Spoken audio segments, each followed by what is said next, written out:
Hall బయట ఉన్న కార్యకర్తలందరూ దయచేసి లోడ్కి రావాల్సిందని కోరుతున్నాను. సభకు నమస్కారం. కాంగ్రెస్ పార్టీ కుటుంబ సభ్యులందరికీ, మీడియా మిత్రులందరికీ మరొకసారి నా హృదయపూర్వకమైన నమస్కారాలు తెలియజేసుకుంటున్నాను. ఈ సమావేశానికి చాలా ప్రాధాన్యత ఉంది. గ్రామ పంచాయతీ ఎన్నికలను మనమందరం అత్యంత ప్రతిష్టాత్మకంగా తీసుకోవాల్సిన అవసరం ఉన్నది. ప్రతి గ్రామం కూడా మనకు ముఖ్యమే. రాబోయే రోజుల్లో ఆ గ్రామం అభివృద్ధి చెందాలన్నా, ఆ గ్రామంలో ఉన్న సమస్యలు పరిష్కారం కావాలన్నా, ప్రజా అవసరాలు తీరాలన్నా తప్పకుండా కాంగ్రెస్ పార్టీ బలపరిచిన అభ్యర్థిని గెలిపించుకోవాల్సిన అవసరం ఉన్నదనే విషయాన్ని ప్రతి ఓటరు కూడా వివరించి చెప్పవలసిన అవసరం ఉంది అని చెప్పి ఈ సందర్భంగా తెలియజేస్తుంది. ఒక మాట మాత్రం చెప్పాలనుకుంటున్నాను. ఈసారి గ్రామ పంచాయతీ ఎన్నికలలో మన నియోజకవర్గంలో ఉన్న పార్టీ నాయకులు, పార్టీ కార్యకర్తల పనితీరును తప్పకుండా విశ్లేషించడం జరుగుతుంది. ఎవరు పార్టీకి పనిచేస్తున్నారు, ఎవరు పార్టీని వ్యక్తిగతానికి ఉపయోగించుకుంటున్నారు, ఎవరు కావాలని పార్టీ అభ్యర్థిని పరోక్షంగా ప్రత్యక్షంగా ఓడించే ప్రయత్నం చేశారో తప్పకుండా వాళ్ళ దృష్టిలో పెట్టుకోవడం జరుగుతుంది. వచ్చే రోజుల్లో వాళ్ళకి ఏమి అవకాశాలు కూడా రాని పరిస్థితి ఏర్పడుతుంది అని చెప్పి ఈ సందర్భంగా తెలియజేస్తుంది. ఈరోజు గ్రామ పంచాయతీ ఎన్నికలు జరుగుతున్నాయి. తర్వాత అవకాశం రాని వాళ్లకు తర్వాత వచ్చే జెడ్పీటీసీ, ఎంపీటీసీ ఎన్నికల్లో అవకాశం రావచ్చు, లేదా పిఎస్సిఎస్ ఎన్నికలు జరుగుతాయి, దాంట్లో అవకాశాలు రావచ్చు, లేదా పార్టీ సంస్థాగత ఎన్నికలు జరుగుతాయి, ఇప్పుడున్న కమిటీలన్నీ పోతాయి, దాంట్లో అవకాశాలు రావచ్చు, లేదా మార్కెట్ కమిటీలలో, టెంపుల్ కమిటీలలో, నామినేటెడ్ పదవులలో కూడా అవకాశం రావచ్చు. కాబట్టి తొందరపడి ఒక నిర్ణయం చేసి ఒక నిర్ణయానికి వచ్చి తప్పటడుగు వేస్తే ఇక మీకు మళ్ళా అవకాశాలు అనేది రావు అని చెప్పి ఈ సందర్భంగా తెలియజేస్తుంది. కాంగ్రెస్ పార్టీ ఒక పరీక్షకు నిలబడుతున్నారు. ఆ పరీక్ష సమయంలో నువ్వు దూరంగా పోతే, నీ దారి నీదైతే నువ్వు ఆ దారినే పోవాల్సి వస్తుంది తప్ప కాంగ్రెస్ పార్టీ దారిలో రావాల్సి కూడా ఈ సందర్భంగా తెలియజేస్తుంది. స్టేషన్ నియోజకవర్గంలో ప్రతి మండలము, ప్రతి గ్రామము, ప్రతి మున్సిపాలిటీలోని నాయకుల యొక్క, కార్యకర్తల యొక్క బలాలు, బలహీనతలు కూడా నాకు తెలుసు. తప్పకుండా ఎవరు అవకాశాలు వచ్చినా రాకుండా పార్టీ కొరకు పనిచేస్తారు, రేపు వాళ్ళకి అవకాశాలు ఇవ్వాల్సిన అవసరం వస్తుందని గుర్తించే విధంగా మీరు పనిచేయాలి. ఒకవేళ సర్పంచ్ ఎన్నికల్లో అవకాశం రాకపోతే అయినా కూడా పనిచేసిన వాళ్ళని గుర్తుపెట్టుకొని తర్వాత ఎన్నికలలో, తర్వాత నామినేటెడ్ పదవులలో వారికి అవకాశం కల్పించే బాధ్యత నాది అని చెప్పి నేను ఈ సందర్భంగా తెలియదు. ఎందుకంటే ఎక్కువ మంది పోటీ పడుతుంటారు. పార్టీ పరంగా ఒకరికే అవకాశం వస్తుంది కాబట్టి అవకాశం వచ్చిన వాళ్ళని గెలిపించుకోవాల్సిన బాధ్యత అసలు సిసలైన కాంగ్రెస్ పార్టీ కార్యకర్త పైన ఉంటది అని చెప్పి నేను ఈ సందర్భంగా తెలియజేస్తున్నాను. కాంగ్రెస్ పార్టీ పేరు చెప్పుకుంటే చాలు ఏదో 4 పనులు చేసుకోవచ్చు అనే ఆలోచన మార్పండి. పార్టీ అధికారంలో ఉంటేనే బ్రతుకుదేరు ఉంటుంది, పార్టీ అధికారంలో ఉంటేనే 4 పనులు చేయొచ్చు, గ్రామంలో ఇంత మంచి పేరు తెచ్చుకోవచ్చు అనే ఆలోచనతో పనిచేస్తే పార్టీ బలంగా ఉంటుంది అని చెప్పి కూడా ఈ సందర్భంగా తెలియజేస్తుంది. మనం ఈరోజు గ్రామ పంచాయతీ ఎన్నికలకు పోయినప్పుడు ప్రతి గ్రామంలో కూడా రాష్ట్ర ప్రభుత్వం చేసిన అభివృద్ధి కార్యక్రమాలు చెప్పొచ్చు, స్థానికంగా ఎమ్మెల్యే చేసిన అభివృద్ధి కార్యక్రమాలు చెప్పొచ్చు, ఎంపీ గారు ఇచ్చిన నిధుల గురించి కూడా మాట్లాడుకోవచ్చు.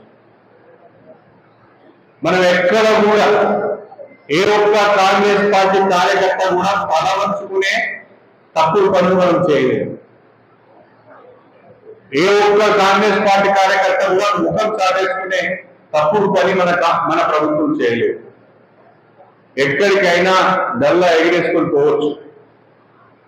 నేను ఒక మాట చెప్తున్నాను, ఇవాళ గ్రామ స్థాయిలో గ్రామ కమిటీలు కూర్చొని అభ్యర్థిని ఎంపిక చేస్తే వారే పార్టీ అభ్యర్థి, వారే నా అభ్యర్థి అని నేను చెప్తున్నాను. కానీ నాకు ఇది డబ్బులు తీసుకొని నువ్వే సర్పంచ్ పో అని చెప్పే అలవాటు లేదు, దీపాములు అమ్ముకునే అలవాటు లేదు, పదవులు ఇచ్చి పైసలు తీసుకునే అలవాటు లేదు.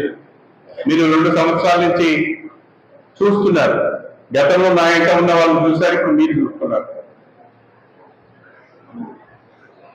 అవకాశాలు రావాలి అంటే పార్టీకి విధేయులై ఉండాలి. అవకాశం రావాలి అంటే పార్టీ కూడా పనిచేయాలి. దయచేసి దాన్ని గుర్తుపెట్టుకోవాల్సిందిగా నేను మీ అందరికీ కూడా విజ్ఞప్తి చేస్తున్నాను. ఫలానా గ్రామంలో ఫలానా వ్యక్తికి మీరు సర్పంచ్ అవకాశం ఇవ్వండి అని చెప్పి నేను ఏ గ్రామానికి కూడా ఫోన్ చేసి చెప్పాను. నిర్ణయం మీదే, అభ్యర్థి ఎంపిక మీదే, ఆయనను గెలిపించుకునే బాధ్యత కూడా మీదే అని చెప్పి నేను ఈ సందర్భంగా తెలియజేస్తున్నాను. ఇంతకంటే ప్రజాస్వామ్యబద్ధంగా ఏ ఎమ్మెల్యే కూడా ఉండరు. నేను మీకు అవకాశం ఇస్తున్నాను. అన్నిటికంటే మించి ఈ ఎన్నిక నాది కాదు, మీరు నాకు ఓటు వేస్తలేదు, మీకు మీరు ఓటు వేసుకుంటున్నారు. రేపు ఇక్కడ కూర్చున్న వాళ్ళలో దాదాపు ఒక 146 మంది సర్పంచులు కాబోతున్నారు. ఇది మీకు వచ్చిన అవకాశం, మీరు ప్రజాప్రతినిధిగా ఎన్నిక కావడానికి వచ్చిన అవకాశం. ఈ అవకాశాన్ని మీరు ఉపయోగించుకోవాలి. ఉపయోగించుకొని గ్రామాల అభివృద్ధికి, నియోజకవర్గ అభివృద్ధికి ముందుకు రావాలి. మీరందరూ కూడా భాగస్వాములు కావాలని నేను కోరుకుంటున్నాను. ఈ 2 సంవత్సరాల కాలంలో మన నియోజకవర్గంలో ముందుగా రాష్ట్ర ప్రభుత్వం చేసిన అనేక కార్యక్రమాలు ఉన్నాయి. వాటిని బ్రహ్మాండంగా చెప్పుకోవచ్చు. ఇవాళ మహిళలకు ఉచిత బస్సు ప్రయాణం కల్పించాం. పేరింట్లో ఎవరైతే కరెంటు వాడుకుంటున్నారో 200 యూనిట్ల వరకు వారికి 0 బిల్ ఇస్తున్నాం. పేదవాళ్ళు కడుపు నిండా అన్నం తినాలని చెప్పి దేశంలో ఎక్కడ లేని విధంగా మన దగ్గర సన్నబియ్యం ఉచితంగా ఇస్తున్నాం. దేశంలో ఎక్కడ లేని విధంగా బ్రహ్మాండంగా ఇందిరమ్మ ఇల్లు మంజూరు చేసుకున్నాం. అదేవిధంగా గ్రామాన గల సిసి రోడ్లు వేసుకుంటున్నాం, సైడ్ డ్రైన్స్ కట్టుకుంటున్నాం, ఇంకా అనేక అభివృద్ధి కార్యక్రమాలు చేస్తున్నాం. ఇవన్నీ మనం ప్రజలకు చెప్పాలి. నాకు తెలిసి ఈ 2 సంవత్సరాల కాలంలో ప్రతి గ్రామంలో ప్రభుత్వ పరంగా కానీ నా పరంగా కానీ ఏదో ఒక పని జరుగుతున్నది. అవన్నీ మీ కళ్ళ ముందు ఉన్నాయి. మనం చేసిన అభివృద్ధి మీ కళ్ళ ముందు ఉంది. ప్రభుత్వం చేస్తున్న సంక్షేమ కార్యక్రమాలు కూడా ఇవాళ మీ కళ్ళ ముందు ఉన్నాయి. మొన్నటికి మొన్న వానాకాలం పంట సందర్భంగా బ్రహ్మాండంగా దేవాలయ కాలువలను బాగు చేయించి, కాలువలలో పూడిక తీసి, చెట్లను తీసి, అక్కడక్కడ చిన్న మరమ్మతులతో చేసి కాలువలను శుభ్రం చేసి, ఎక్కడి వరకైతే కాలువలు ఉన్నాయో అక్కడి వరకు కూడా కాలువ ద్వారా నీళ్ళిచ్చి చెరువులను నింపి పంటలు పండించిన ఘనత కాంగ్రెస్ ప్రభుత్వాలు. దురదృష్టం ఏంటంటే వరి కోతకు రాగానే అనుకోని విధంగా వర్షాలు వచ్చి రైతులు ఆడమైంది తప్ప మన పరంగా మనం అందరికీ కూడా పంటలు పండించుకోవడానికి నీళ్ళు ఇచ్చాం. మొట్టమొదటిసారిగా అనేక చెరువులు నింపుకున్నాం, రిజర్వాయర్లను నింపుకున్నాం. నేను ఇవాళ మీకు మాటిస్తున్న మీరు గ్రామాల్లో కూడా చెప్పండి, రెండవ పంటకు కూడా బ్రహ్మాండంగా గోదావరి నీళ్ళు ఇచ్చే బాధ్యత నాది అని చెప్పి నేను ఈ సందర్భంగా గ్రామాలకు ఓట్ల వేయనప్పుడు చెప్పండి, మళ్ళీ మన గ్రామానికి గోదావరి నీళ్ళు వస్తాయి, మన గ్రామానికి రెండో పంట పండించుకోవచ్చు, రైతులు సంతోషంగా ఉండొచ్చు అనే మాట కూడా మీరు చెప్పండి. గతంలో ఎవరు కాలువల గురించి పట్టించుకోలే, నీళ్లు పోతున్నాయని ఎవరు పట్టించుకోలే, పనులు ఎక్కడున్నాయో పట్టించుకోలే, ఎట్లా ఏం చేస్తే నీళ్లు నవాపేట రిజర్వాయర్ పోతాయని కూడా ఎవరు పట్టించుకోలేదు, ఏం చేస్తే దేవుడి చెరువు జీడికలకు నీళ్లు పోతాయని కూడా ఎవరు పట్టించుకోలేదు. ఇవాళ అవన్నీ కూడా మనము ప్రతి చిన్న విషయాన్ని కూడా తెలుసుకొని ఆ సమస్య పరిష్కరించే ప్రయత్నం చేస్తున్నాము. ఇది ప్రజలకు మనం వివరించి చెప్పాలి. నేను అడుగుతున్న ఇవాళ ప్రతి గ్రామంలో మన దాదాపు 15 కోట్ల రూపాయలతో ఎస్సీపీ కింద ప్రతి ఎస్సీ కాలనీలో 5 లక్షలు, 10 లక్షలు, 20 లక్షలు, 30 లక్షలు సీసీ రోడ్స్ వేసుకున్నారు. అది కాకుండా ఈజీఎస్ నుంచి సీసీ రోడ్స్ వేసుకున్నాం. అది కాకుండా ఎమ్మెల్యే ఫండ్ నుంచి, ఎంపీ ఫండ్స్ నుంచి సీసీ రోడ్లు వేసుకున్నాం. నాకు తెలిసి 7 మండలాల్లో కూడా ఎస్సీపీ కింద ఎస్సీ కాలనీలో మనం చేపట్టిన సీసీ రోడ్స్ దాదాపు 90% పూర్తయినాయి. ఇంకెక్కడన్నా 1-2 గ్రామాల్లో మిగిలిపోతే మిగిలిపోవచ్చు. అదేవిధంగా చాలా మంది కమ్యూనిటీ హాల్స్ కావాలని వచ్చారు. ఎక్కువ మహిళా సంఘాలు, కుల సంఘాలు మాకు కమ్యూనిటీ హాల్స్ కావాలని వస్తే నాకు తెలిసి ఈ 2 సంవత్సరాల కాలంలో ఒక 40 కమ్యూనిటీ హాల్స్ ఇచ్చారు. 1 కాదు 2 కాదు, 1 కాదు 2 కాదు, దాదాపు 40 కమ్యూనిటీ హాల్స్ ఇచ్చారు. ఇవాళ కూడా కొన్ని కమ్యూనిటీ హాల్స్ ప్రొసీడింగ్స్ ఇస్తున్నాం. అదేవిధంగా ఈ 2 సంవత్సరాల కాలంలోనే గౌరవ ముఖ్యమంత్రి గారిని ఒప్పించి మన నియోజకవర్గ వెనుకబాటు స్థానాన్ని వారికి వివరించి చెప్పి 1400 కోట్ల రూపాయల నిధులు తెచ్చుకున్నాం. ఇది ఆషామాషి మాట కాదు. పని చేయలేని వాడు, పని చేతగాని వాడు చాలా మాటలు మాట్లాడుతున్నాడు. ఏముంది అంటాడు. కట్టెలు మట్టి తీయలేని వాడు కూడా చాలా మాటలు మాట్లాడుకుంటాడు. కానీ పని చేసే వాళ్ళకి తెలుస్తుంది దాని వెనుక ఎంత శ్రమ ఉన్నది, ఎంత ప్రయత్నం ఉన్నది అని. 1400 కోట్లు తెచ్చుకున్నాం. ఇవాళ దాదాపుగా మన ఉమ్మడి వరంగల్ జిల్లాలో కానీ, ఉమ్మడి మన తెలంగాణ రాష్ట్రంలో కానీ ఇంత పెద్ద మొత్తంలో నిధులు వచ్చిన నియోజకవర్గాలు చాలా తక్కువ. దానికి కారణం ఏంటంటే ముఖ్యమంత్రి గారికి మన నియోజకవర్గం పైన ప్రేమ ఉండడం, నా పట్ల గౌరవం ఉండడం, నేను దాన్ని ఉపయోగించుకొని పనులు వారి ముందర పెట్టడం, వారు మంజూరు ఇవ్వడం జరుగుతున్నది అని చెప్పి ఈ సందర్భంగా తెలియజేస్తుంది. అన్నిటికంటే మించి మనం గుర్తుపెట్టుకోవాల్సింది, ఓటర్లకు చెప్పవలసిన విషయం ఒకటి ఉంది. ఇంకా 3 సంవత్సరాలు రాష్ట్రంలో కాంగ్రెస్ ప్రభుత్వం ఉంటుంది. ఎంపీ గారు ఉంటారు, ఎమ్మెల్యేలు ఉంటారు. మరి మనం అందరం ఇక్కడ ఉండి, మన ప్రభుత్వం ఉండి, మన ఎంపీ ఉండి, మన ఎమ్మెల్యే ఉండి అభివృద్ధి పనులన్నీ మనం చేసి గ్రామ స్థాయిలో ఎవరో ఒకరు వచ్చి సర్పంచ్ అయి అభివృద్ధి కార్యక్రమాలు చేయకపోతే ఆ గ్రామం ఆగమైంది. ఆ గ్రామానికి నష్టం జరుగుతుంది. వేరే పార్టీలో గెలిచినోడు మన దగ్గరికి రాడు, ప్రభుత్వం దగ్గరికి పోడు, గ్రామం ఎట్లుండాలో అక్కడే ఉంటుంది. ఏడేసిన గొంగలి ఆన్యం ఉండదు. దయచేసి ఇది మనం ప్రజలకు చెప్పాలి, మీరు ఇది అర్థం చేసుకోవాలి. గ్రామాల అభివృద్ధి కొరకు మీ రాజకీయ భవిష్యత్తు కొరకు ఈ గ్రామ పంచాయతీ ఎన్నికలు ఒక పరీక్ష అని చెప్పి మీ అందరికీ నేను సవినయంగా తెలియజేస్తాను.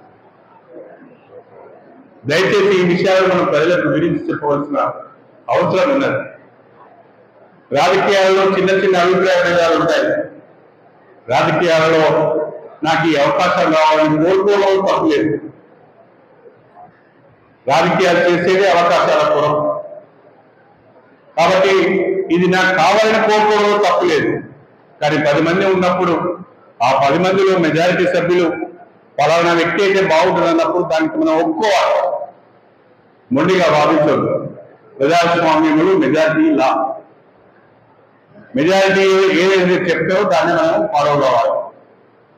ఇవాళ నేను ఇంటికాడ కూర్చొని 146 గ్రామ పంచాయతీలకు ఇవి ఈ గ్రామ పంచాయతీ లీనే, ఈ గ్రామ పంచాయతీ లీనే, ఈ గ్రామ పంచాయతీ లీనే ఒక లిస్టు తయారు చేసి పేర్లు రాసి సంతకం పెట్టిపోయే మండల కమిటీలకు ఇవ్వచ్చు. వాళ్ళే మా అభ్యర్థులను కూడా నేను చెప్పవచ్చు. ఏదైనా ధిక్కరిస్తే పోనీ పోతే ఏం అనుకోవచ్చు. కానీ నా ఉద్దేశం అది కాదు. పార్టీ బలపడాలి, పార్టీతో పాటు సర్పంచులు గెలవాలి. సర్పంచులు గెలవడం ద్వారా మన గ్రామాలు బాగుపడాలి, మన నియోజకవర్గం బాగుపడాలనేదే నా ఆలోచన, నా అప్రోచ్ అని చెప్పి మీకు సవినయంగా తెలియజేసుకుంటున్నాను. దయచేసి వేదిక పైన వాళ్ళందరూ కూడా, ఇంతకుముందు వంశీ మాట్లాడుతూ ఒక మాట చెప్పి 100 మంది నాయకులు ఉన్నాం మేము, ఒక్కొక్కరికి ఒక ఊరి ఏది గెలిపించుకొని రమ్మనండి. ఇది కూడా మంచి ఆలోచనే. దేశమంతా నేను తిరుగుతున్నానని అవసరం లేకుండా అయ్యా నీ ఊరు దగ్గర ముందుగా గెలిపించమని చెప్పుకుంటే బాగుంటుందేమో, అది కూడా నేను ఆలోచిస్తాను. రేపు 2-3 రోజుల తర్వాత గ్రామాల వారిగా కూడా ఇన్ఛార్జెస్ పెట్టి ఇగో ఇది నీ బాధ్యత, నువ్వు గెలిపించుకొని రమ్మని చెప్పాలి. ఎందుకంటే పేరుకు మాత్రం అందరూ నాయకులే, ఫలితం వచ్చేవరకు ఏమి నాకు సంబంధం లేదు, నాకు సంబంధం లేదు తప్పించుకుంటే కలవదు. ఆ ప్రయత్నం కూడా అది కూడా మనం చేయాలి. దీనికి చేయడానికి కూడా ప్రధాన కారణం పార్టీని పటిష్టం చేయాలి. ఎక్కువ సర్పంచులు గెలవాలనే తప్ప మరొకటి కాదు. అందరం కూడా సమాన స్థాయిలో బాధ్యతలు తీసుకోవాలి. నా మటుకు నేను మీరు ప్రతిపాదించిన అభ్యర్థులకే అఫీషియల్ గా వీరు పార్టీ అభ్యర్థులను ప్రకటిస్తారు. వాళ్ళకి బీఫామ్ ఇచ్చినట్టే, వాళ్ళకి బీఫామ్ ఇచ్చినట్టుగానే అందరూ కూడా అభ్యర్థులకు పనిచేయాల్సిన అవసరం ఉంటుంది. ఎక్కడన్నా 1కి మించి 2-3 అభ్యర్థులు పోటీకి వస్తే దాన్ని కూర్చుని పెట్టి మండల నాయకులు సర్ది చెప్పాలి, దాన్ని సామరస్యంగా పరిష్కరించాలి. రేపు నీకు ఇంకో అవకాశం వస్తుంది, లేకపోతే ఇంకేదైనా అవకాశం ఉంటే నామినేటెడ్ అవకాశం వస్తుంది, ఏదైనా ఒకటి వస్తుంది అని మనం నచ్చజెప్పే ప్రయత్నం చేయాలి.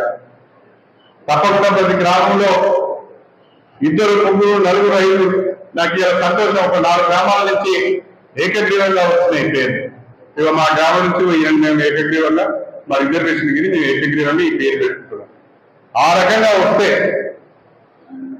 కాంగ్రెస్ పార్టీ అభ్యర్థిని ఏకగ్రీవంగా ఆ గ్రామ సర్పంచ్ గా ప్రతిపాదిస్తే ఆ గ్రామానికి 10 లక్షల రూపాయలు అభివృద్ధికి నిర్మిస్తాను. ఒకవేళ సర్పంచ్ని ఏకగ్రీవం చేస్తే 25 లక్షల రూపాయలు ఆ గ్రామానికి ఇస్తానని చెప్పి అవి 10 లక్షలు 25 లక్షలు రావుతుందా? కాంగ్రెస్ పార్టీ అభ్యర్థిని ఏకగ్రీవం చేస్తే 10 లక్షలు, సర్పంచ్ని ఏకగ్రీవం చేస్తే 25 లక్షలు. ప్రభుత్వంతో సంబంధం లేదు. నా నిధుల నుంచి ఎంపీ గారి నిధుల నుండి మీకు ఇస్తానని చెప్పి ఈ సందర్భంగా నేను సభ్యంగా తెలియజేస్తున్నాను. దయచేసి దీన్ని మనకు చాలా చాలా అనుకూలమైన వాతావరణం ఉన్నది, దాన్ని చెడగొట్టుకోవద్దు. నియోజకవర్గంలో మనకు చాలా చాలా అనుకూలమైన వాతావరణం ఉన్నది, దాన్ని చెడగొట్టుకోవద్దని చెప్పి ఈ సందర్భంగా తెలియజేస్తున్నాను. ఇవి మీ ఎన్నికలు మాత్రమే, మీరు ప్రజాప్రతినిధిగా ఎన్నికలు మాత్రమే. ప్రస్తుతం నా ఎన్నికల గురించి ఆలోచించకండి, నా రాజీనామా గురించి ఆలోచించకండి. అది వాళ్ళు ఏదో రాస్తారు, ఏదో చేస్తారు, దాన్ని చూసుకుంటాను తర్వాత. నేను రాజీనామా చేయడం లేదు. స్పీకర్ గారు ఏ నిర్ణయం తీసుకుంటారో వారి నిర్ణయం తర్వాత నా కార్యాచరణ ప్రణాళిక ఉంటుంది. ఏ నిర్ణయమైనా నియోజకవర్గ ప్రజల ఆశీర్వాదం ఉన్నది, మీ అందరి సహకారం ఉన్నది. 2-3 మాట్లాడుతూ చెప్తున్నారు, సార్ 73 ఏళ్ళు వచ్చినాయి, 74 ఏళ్ళు వచ్చినాయి. 2 నాకు 40 ఉన్నారు. నాతో సమానంగా పనిచేయలేకపోతాను, నా బాధ లేదు. ఈ ఏజ్లో నేను రోజు 3-4 కార్యక్రమాలు చేస్తున్నాను, తిరుగుతూనే ఉన్నాను. మరి మీరు వస్తలేదు అట్లా అంటే పని చేయాలనే తపన ఉండాలి. సంకల్పం ఉండాలి, అవకాశం వచ్చింది నిరూపించుకోవాలి అనేది కసి ఉండాలి. చాలా మంది ఎమ్మెల్యేలు అయితే మంత్రులు అయితే తర్వాత వాళ్ళు గుర్తు కూడా పట్టారు, మర్చిపోతారు ఒకటిగా. అలా కాదు కడియం చేరి. కడియం చేరి ఈజ్ ఎ బ్రాండ్. వైజాగ్ లో ఫ్లైట్ దిగినా, తిరుపతిలో ఫ్లైట్ దిగినా, ఢిల్లీలో ఫ్లైట్ దిగినా, సార్ నమస్కారం సార్, మీరు మీ అభిమానం సార్ మీరు అనువస్తున్నారు. దట్ ఈస్ కడియం చేరి. నిజాయితీగా పనిచేయడమే తెలుసు, అవినీతి అక్రమాలు తెలియదు, ఎవరిని మోసం చేయడం అంతకన్నా తెలియదు. నచ్చకపోతే మొక్క మీద చెప్తాను, నీ పనితీరు బాగలేదు, నీ వ్యవహార శైలి బాగలేదు, నీ ఊళ్ళో నీకు పడుకోవడం లేదు అని కూడా చెప్తాను. దానికి మీరు సిద్ధంగా ఉండాలి. కష్టపడి పనిచేస్తే, ప్రజలు ఆదరిస్తే, ప్రజల అభిమానం మీకుంటే అసలు మిమ్మల్ని కాదనవాడే ఉంటారు, మిమ్మల్ని కాదనవాడే ఉండరు. ఆ రకంగా మనము ప్రజలకు సేవ చేయాలి. ఇందిరమ్మ ఇస్తారు గారు తీసుకొచ్చి వాళ్ళు 5,000 తీసుకున్నారు. ఒక సీఎంఆర్ఎఫ్ ఇస్తే ఇప్పిస్తారని చెప్పి వాళ్ళు 2,000 తీసుకున్నారు. ఒక ఎల్లుగోసి ఇప్పిస్తారని చెప్పి వాళ్ళు ఒక 1,000 రూపాయలు తీసుకున్నా. వాళ్ళు మీకు ఎందుకు ఓటేయాలి, పైసలు ఇచ్చి తీసుకున్నామని అనుకుంటారు. వాళ్ళు కడియంసి సంతకం పెట్టాలి ఒట్టిగిన పుణ్యానికి. కానీ మీరేం చేస్తారనేది వాళ్ళు అర్థమవుతారు కదా.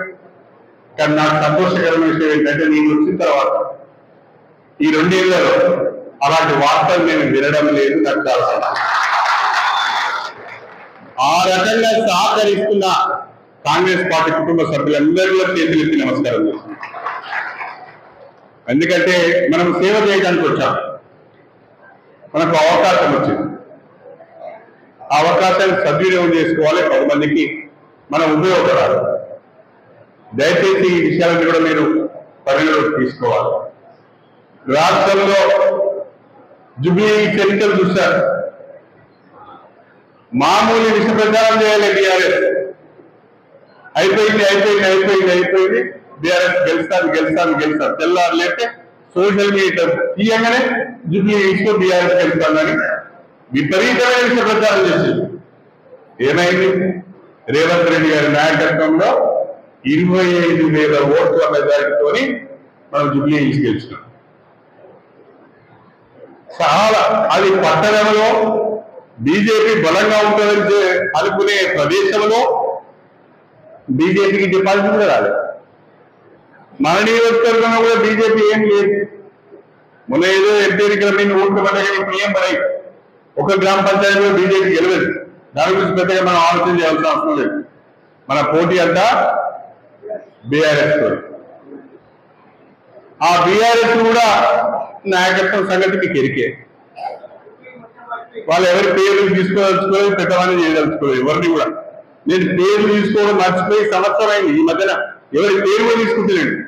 ఎందుకంటే నేను పేరు తీసుకుంటే వాళ్ళు నాకు సమాన స్థాయి అయిపోతాను. ఎక్కడో ఉన్నోని తీసుకొని నేను మన పైకి రావడం నాకు ఇష్టం లేదు. కాబట్టి కాంగ్రెస్ పార్టీకి స్టేషన్ కనుక నియోజకవర్గంలో అన్ని గ్రామాలలో మంచి వాతావరణం ఉన్నది.